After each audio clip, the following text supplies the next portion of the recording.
So welcome back to my channel. In this video, we will be looking into the Banana Republic of the United States of America, which has just convicted its biggest opposition leader. So Trump, or former United States President Donald Trump, has been convicted of all charges in the United States of America. ये आप New York times का एक headline देख सकते हैं, Trump guilty on all counts. बात ये भी आ रही है कि जिस पर्टिकुलर जज ने ये ऑर्डर पास किया है, वो बाइडेन कैंपेन में भी डोनेट कर चुका है। तो you can see the फ्लिम्सी grounds on which he was convicted. But unfortunately और फॉर्चुनेटली आई डोंट नो, कोई ये नहीं बोलेगा कि democracy is in danger in the United states, क्योंकि डेमोक्रेसी इज इन डेंजर ये सब फ्रेजेस सिर्फ और सिर्फ इंडिया के लिए यूज किए जाएंगे। नाउ जस्ट इमेजिन, अगर ऐसा कुछ इंडिया में हुआ होता तो क्या होता।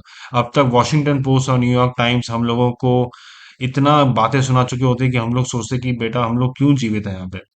Now Western publications would have been grieving by now। वो छाती पीट पीट के रो रहे होते कि डेमोक्रेसी खत्म हो गया इंडिया में, इलेक्टोरल ऑटोक्रेसी तो वो लोग हमको पहले से ही बोलते हैं। So democracy dead in India, India is an electoral autocracy, India is a fascist state, ये सब बातें हम लोगों को सुननी पड़ती। एंड देन ये मतलब इस तरह के opinion pieces, so called opinion pieces, जो हमारे मतलब ग्लोबल इंटेलेक्चुअल्स जो लिखते हैं हमारे बारे में, Modi's India is where global democracy dies, New York Times में ये आर्टिकल छप चुका है 2022 में, राइट। 2022 में ये सब कुछ छप चुका है। फिर India's democracy is under threat by Sumit Ganguly, है ना। एक तो ये पता नहीं वोक नॉनसेंस में हम है ना, बंगाली लोग सबसे आगे कैसे रहते हैं, आई डोंट नो हाउ। तो यहाँ पे अगर ये सब होता, मान लीजिए अगर सोनिया गांधी और उसके बेटे को हम लोग जेल में बंद कर देते हैं, या अगर अरविंद केजरीवाल जैसे छोटे से एक चीफ मिनिस्टर को, जो कि एक पूरे स्टेट का भी चीफ मिनिस्टर नहीं है, उसको जेल भेजने पे, उसके अगेंस्ट में एविडेंस मिले, चार्जेस मिले, कोर्ट ने भेजा उसको, उसमें सरकार का तो कोई रोल था नहीं।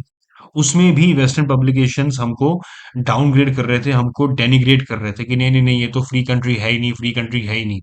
सो बेटा, ऑलवेज रिमेंबर कि power is power. High morals and principles are only for the weak, they do not apply on the powerful.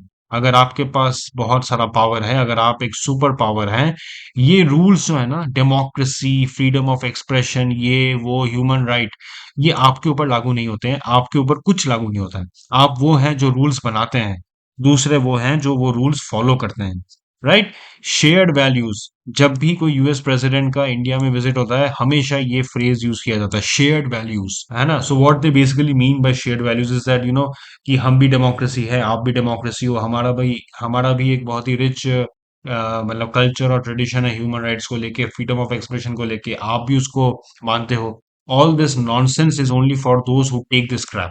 ठीक है, ये सब बकवास है, ये सब से कुछ नहीं होता है। अमेरिका अपने सबसे बड़े ऑपोजिशन लीडर डोनाल्ड ट्रंप को जेल में बंद कर रहा है, उसको गिल्टी कर रहा है। He has been now convicted guilty on all counts.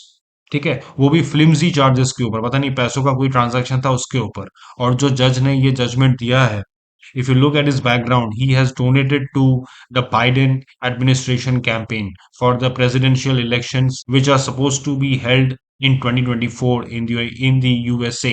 So ये सब कुछ चीजें अमेरिका में हो सकती है, बट है ना, मजाल है किसी की जो उनके डेमोक्रेसी पे कोई क्वेश्चन मार्क लगा दे, राइट। वो सिर्फ और सिर्फ इंडिया में होता है, democracy is dead in India, India is an electoral autocracy, fascist state, ये सब चीजें सिर्फ और सिर्फ हमको बोली जाएंगी, उनको नहीं बोली जाएगी। ये सिर्फ हमारे लिए, right. So always remember this, ये सब चीजें हमें सुननी पड़ेगी बिकॉज हम सुनते हैं। चाइना और रशिया को ये सब बोलने की हिम्मत किसी को नहीं होगी, लेकिन इंडिया को बोलने की हिम्मत सबको होगी।